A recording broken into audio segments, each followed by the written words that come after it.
Alright, I want to talk about a couple of items that probably not a lot of people use too much because on their own, without using some specific boosts, they're not very good. But the game does have its ways to make items worth using. Maybe even in some cases overpowered. But been playing with an idea, so I'll kind of show off the idea here.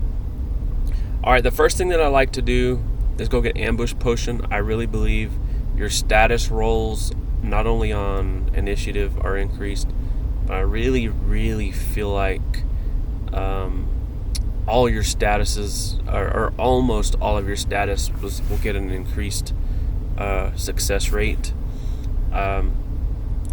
But a couple items I'm going to talk about. I'm going to talk about the Twisted Siphon spell, or the original one's just called Siphon. You have your Siphon Life 719 to heal yourself. Siphon Life to Mana, which is free, which is nice. And what I'm going to show you is what it normally does. This is with Necromancer spell boost. It's I got a 522 heal. Normal armors without the 1.375 heal. So that damage and therefore the heal is minuscule. It's very small. The other item I'm going to talk about is this one, the Necromancer Deadly Empress Doll. And what it does is for every landed pet and guest hit, you have a charge. So it's at 0 charges. 1, 2, 3, 4, 5. Okay, so maybe 5 charges there. Let's see. 6, 7, 8, 9, 10. 10 charges now, maybe. 12, 13, 14, 15, 16. I keep getting days here. 17, 18, 20, 22. Alright. I guess for some reason it only has 3 charges. I guess if you get dazed, they don't count. Maybe that's a bug. But you're gonna see it does harm damage. You're gonna see this is pretty low. 143.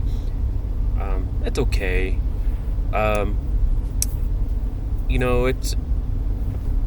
It doesn't cost anything to click, and then you can't click it again. And so what that's going to do is it's treated as an extra guest attack. So it is what it is. Pretty weak overall. Harm damage does get the penalty, but I will show you I guess we'll call it a case usage for being used. See, there's 137 again.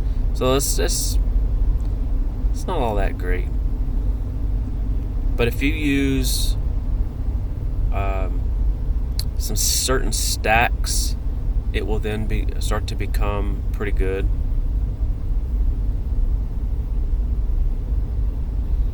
Alright, so this monster is not easy. Let's just move on. I'm just going to try to demonstrate something. Alright. Also not a good idea. 997 hit points is too low. Get a decent monster here. Alright, so this strategy, you mostly can ignore these resistances. The only resist that you really should worry about is either energy or ice, depending on your jelly pet. whatever you have it set to.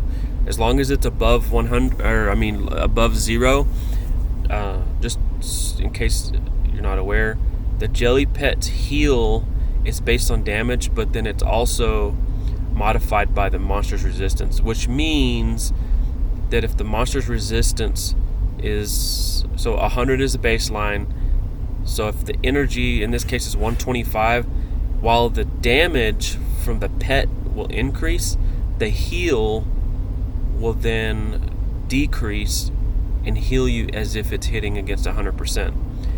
Now, if energy was 50%, obviously the pet's damage would decrease, but the heal would increase as if it's healing, as if it's hitting at 100%. So the heal amount won't change, except it weirds out with increased vulns, and then also it will change based on, say, like this foam finger does the plus 50%. If you had a misc up here that was also multiplying damage or adding to damage, it would also increase the heal of the Jelly Pet. But it's stabilized based on monster resistance. So what you're going to do is you're going to start stacking some vulns. So we're going to get our 125 for 4 rounds, and then, as you know, the werepyre bat swarm, what you're going to try to do is bug that out. I'm going to go ahead and equip the doll, but I'm going to cast runic binding in a spellcaster armor to increase this. So this should stack. If it's successful, it goes to 141, and then if werepyre it's successful, it changes to 292. Okay, so Jelly Pet should have healed up SP enough to then come back to the affinity power, give you enough SP to do this all over again. And with vulns, the line item is still there. Even though it says 0 rounds, it will still work this round. Okay? So you have the 292 plus the 125 to all elements. Come back to the doll. So the doll has 4 charges. Earlier we were doing 130, 170. So now I'm going to go ahead and click it. I could wait till next round and get more charges, but I wanted to show this damage. So now I'm at 749.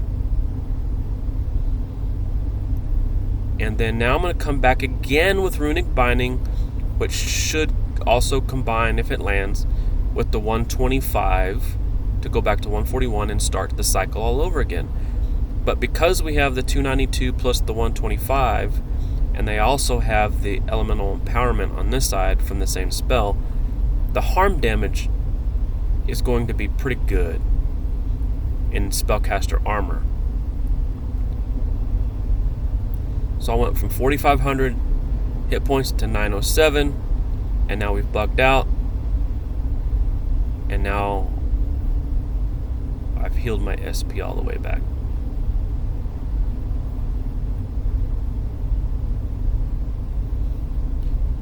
So here's a perfect case point monster. All these resistances except for ice are below 100%. So in this setup, you're not worrying about resistance, except making sure my Jelly Pet's are energy, and therefore I'm using the energy and fire version of werepyre bat swarm. If this was ice, I would switch over to the ice water version here. Go with the doll.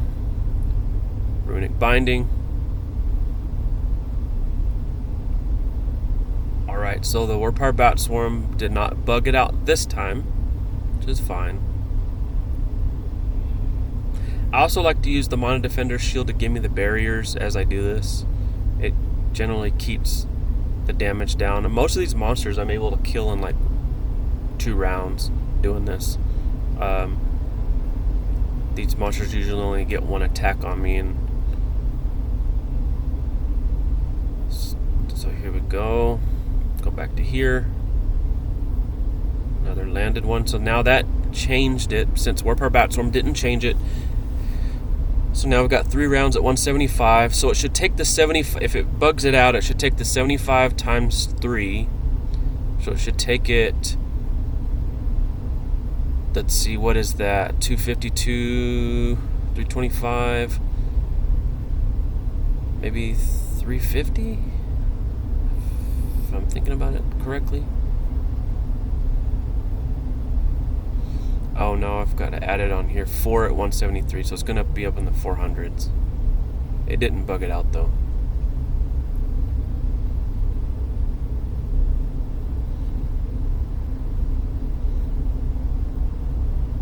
$922.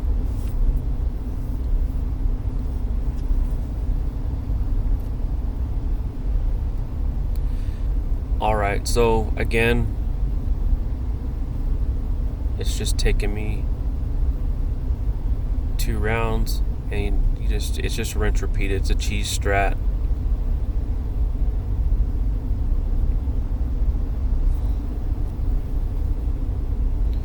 $141. Okay, $292.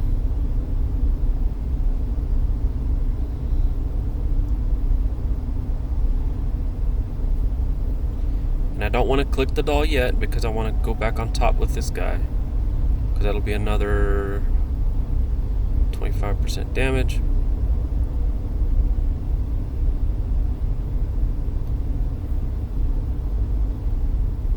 $759.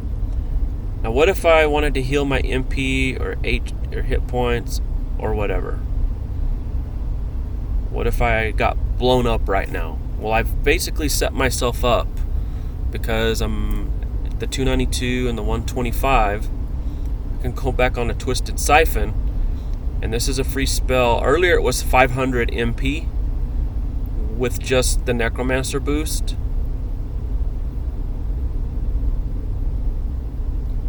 And now I've just given myself 1746 heal. So much like the Jelly Pet heal, the damage, with the vulns is increased, but it's really increasing the heal. Well, the same thing is going on with Siphon. So you can actually just play mostly a harm-based game. If you were to load yourself out with nothing but spellcaster armors, so we've got Archmage Apprentice to cover water. We got a Ice and Wind Necromancer Rider Cavalier armors that will cover those elements, and then you have obviously Necromancer for darkness, and then Angelic Robes for light. That's 5 elements. And then if you're a Beast Mage variant, you could maybe go with the same setup. You have your pet, Jelly Pet, Energy Jelly Pet, and then your Bat Swarm, and you can go with Dark Invader. So now you have fire and energy covered. Even though it's not a spellcaster armor, it is a full offensive armor. While you're not using the harm element stuff, you would then switch over to, you would use the exact same pets and guests as the other armor, but you're just doing the skill, which is doing the fire and energy vulns, and then that's being changed and enhanced the same way, and then your Jelly Pet's healing you back. So you're using the same strategies, and then you could maybe keep your Geocastellum because you're healing your SP pretty regularly as your Earth armor, just to do the LE shields. So that could be like a full build out.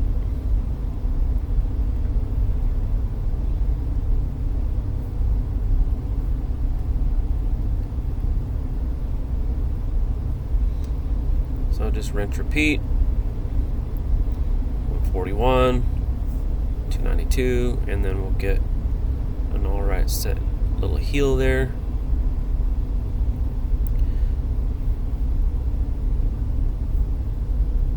Go back with his affinity. Notice I'm almost always passing this. And I'm holding a melee weapon. So it's inflicting with melee. It's doing versus strength. I have no strength and the monster has 245 strength. Why did I pass that? It's because I have the ambush potion.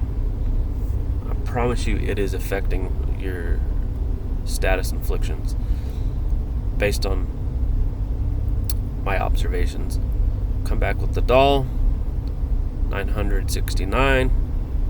That was just with 4 charges. You could wait and do 25 charges if you wanted to. On this setup would probably do several thousand damage.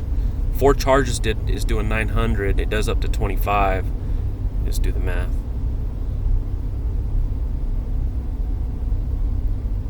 And then, so what I'm going to do this time,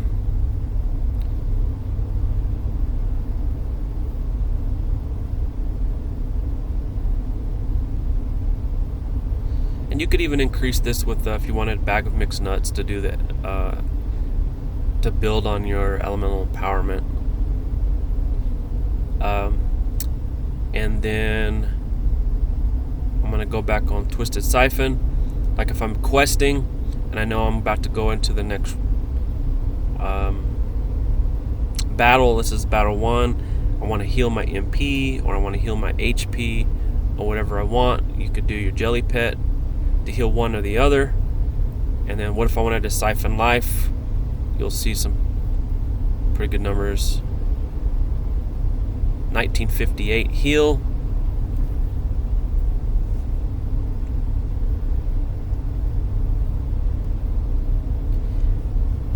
And then there is a what they call a greater siphon life to mana, which costs SP.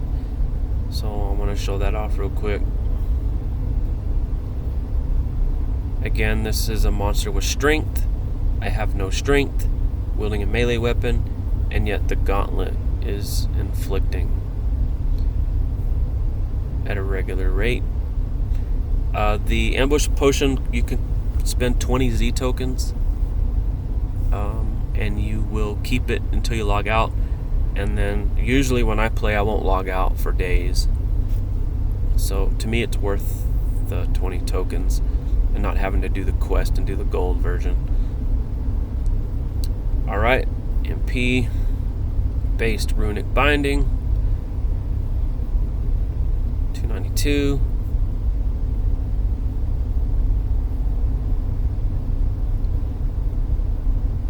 Protected against my attack with the anima barriers. Come back with this.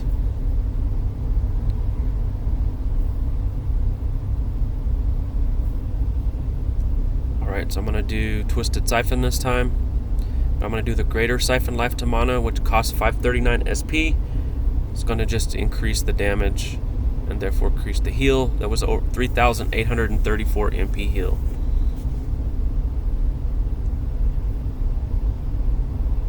So as you can see, with some specific stacking,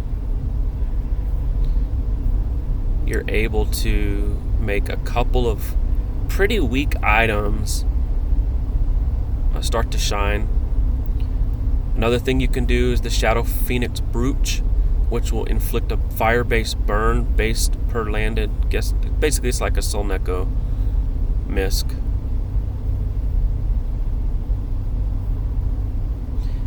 And then with these Ellie vulns, you're increasing your burn. We've got 563, and that burn just went from 1563. This also counts the bleed. I'm here, so we just did about 1,400 or 1,500 bleed and burn damage because we're stacking our all Ellie vulns.